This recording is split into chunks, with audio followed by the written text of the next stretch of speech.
Hello my friends and welcome to This Simple Sober Life. I am Joshua and I help others make simple changes to create a life of awesome. Welcome my friends and thank you so much for joining me today. If this is your first time visiting our channel, please make sure to subscribe and hit that bell when you subscribe. So I have come back from vacation and I have returned to work, and I don't know if you've ever done this. Hopefully you have, because that means that you've actually gone on vacation. But the mindset going back into work is like, ugh, why can't I just stay on vacation forever?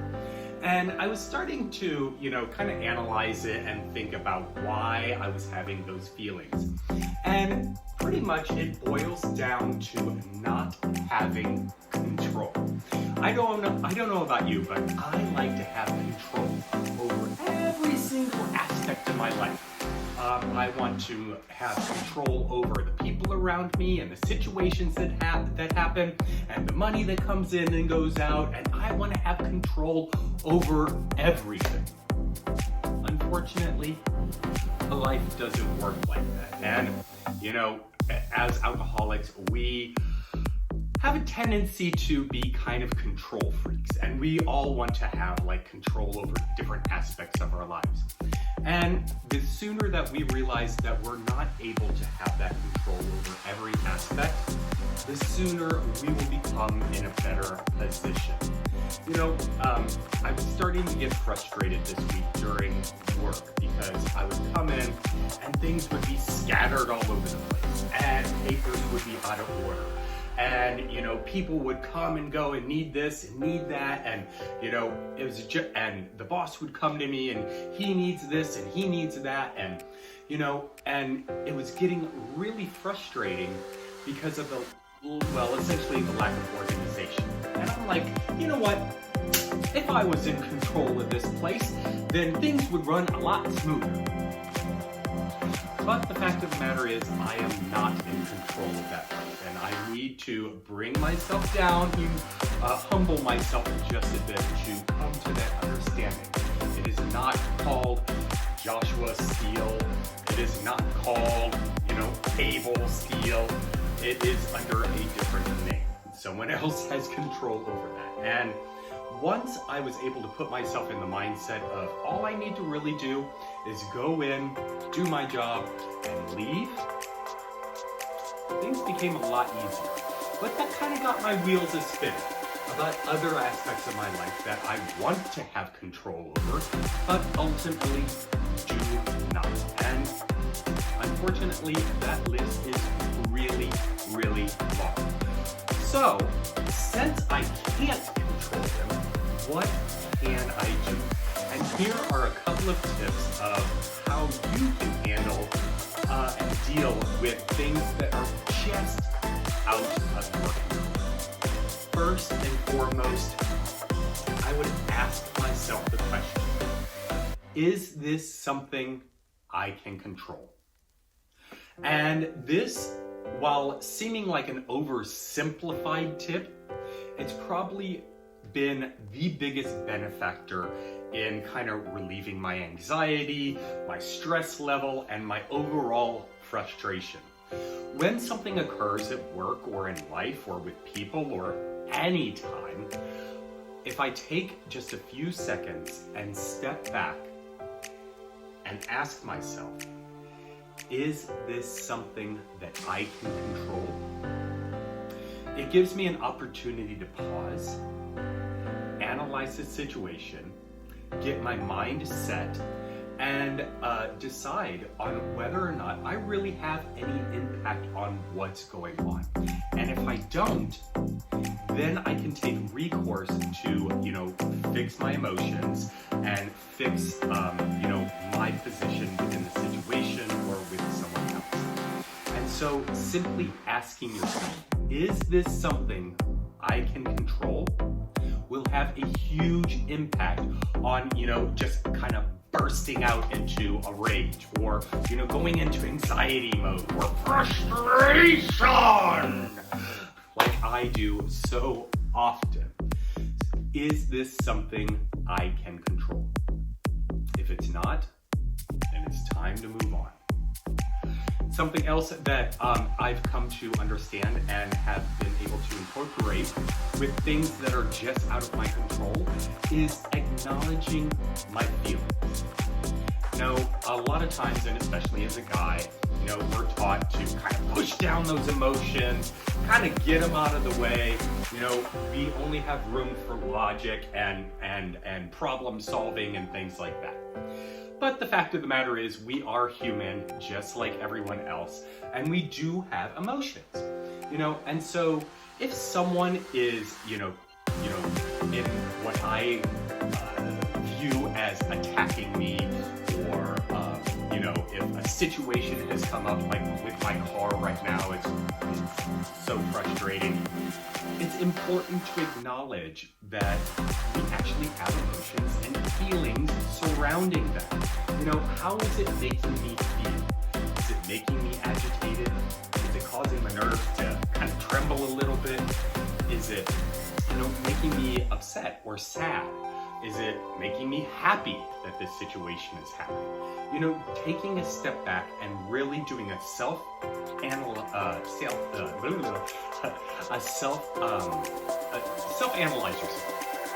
See, I couldn't even control the words coming out of my mouth. But, you know, do a self-analyzation and examine how you're feeling. And, you know, reflect on those feelings. Let yourself have those feelings. And that is really important. It will give you time to process the situation and start coming up with solutions on how you are going to, you know, move forward past it. So allow yourself and, you know, really understand those emotions and those feelings that you are having. Another thing that has really helped me understand and deal with things that are just not in my control is not coming up and not fixating on reasons why. So when Ryan and I broke up, I would obsess over why it happened. I know why it happened, but I would obsess on it. I would over and over in my head, I would play different scenarios. Like, if only I hadn't drank so much. If only I hadn't, you know, been verbally abusive that one time. If only I hadn't, you know, stayed out after work and, you know, drank in a parking lot. If only I hadn't done this. If only I hadn't done that. And the same thing goes for, you know, financial situations. If only I hadn't purchased that piece of crap car. If only I had paid my taxes on time.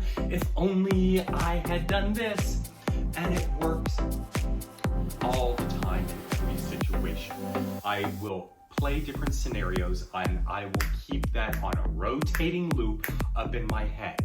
And all it's doing is causing me more anxiety and essentially just wasting time, because playing that role in my head doesn't help the situation.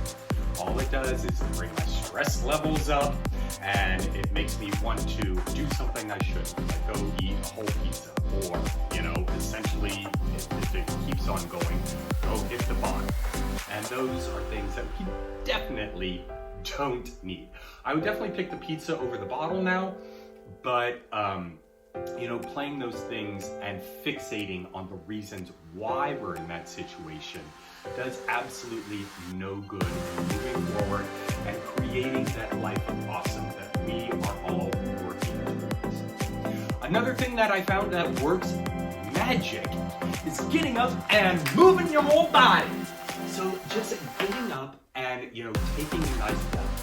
We've got some great walking paths and trails around the North and South Carolina area. It's nothing for me to just hop in the car, go for a hike in up in the Blue Ridge Mountains or over in Asheville.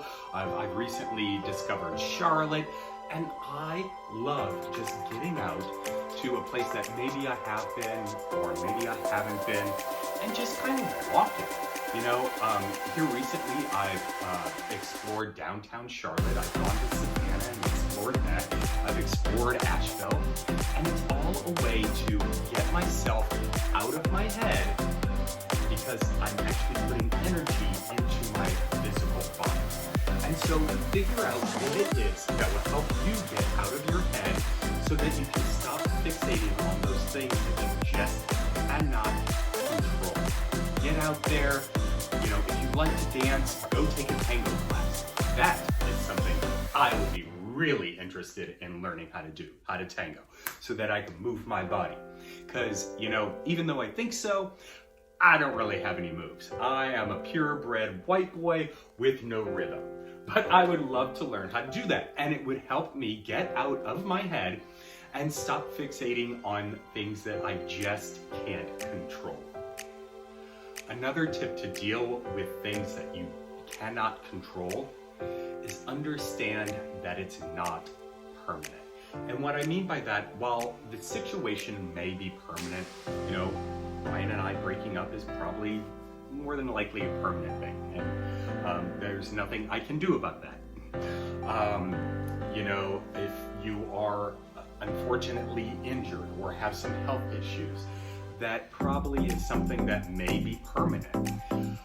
But what isn't permanent are your feelings and your emotions behind it. And so when you are able to come to terms with that, when you're able to accept the situation, understand that you're not able to control it, your feelings will start to alter. And hopefully you can start finding the positive meaning behind it. Not necessarily why this happened, but how you're going to deal with it from now on. And my last tip for dealing with things and situations that are out of our control is to find something that is in your control. As human beings, we have a constant necessity to be in control of something. I've had bosses who, they're so unorganized, they're so scatterbrained, and operations just aren't working like they should. And so their immediate response to anything was to completely blow up and lash out. And the reason for that was because they could control that part of it, that situation. They could control that moment right there by lashing out and belittling one of their employees. Not saying that's the right thing, but as humans, we naturally gravitate to situations and things that we can control. And so find out what in your life you can control. Some of those things are, in fact, your emotions. When a situation or a person kind of rubs you the wrong way and you're not able to physically or emotionally control that, what you can do is control yourself. You can take a step back, ask yourself, is this something I can control?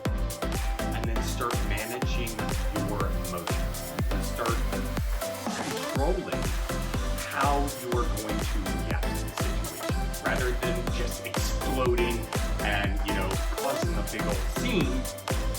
You can simply take a deep breath and tell that person, you know what, I'll get back to you on that. Or step back from the situation, give yourself time to analyze it and figure out what you're going to do before reapproaching it. Another thing that you control is your action plan. What are the steps you're going to take in order to either correct this situation that you have no control over, or move around it, go in a different direction? These are all viable options, and you have control over the steps that you're going to take. You might even start off with something really simple. You have control over how clean your house is. that is something that you have control over, and you can actually dictate how clean your house is. You can start by making your bed, do the dishes, clean up the bathroom, whatever the case may be. So find that area in your life that you have control over and kind of go there. That'll give you a new perspective on the situation or the person that you're dealing with. And so that you have the strength and the confidence to come back and do what you need to do in order to rectify the situation or move on. I hope you got value out of this. If you did, please make sure to comment down below. I would love to hear if you have any tips on how to handle things that you just don't have control over. Also, make sure to give this video a big old thumbs up and subscribe. Hit that bell when you subscribe so you get notified each time I create a video. And until next time, my friends,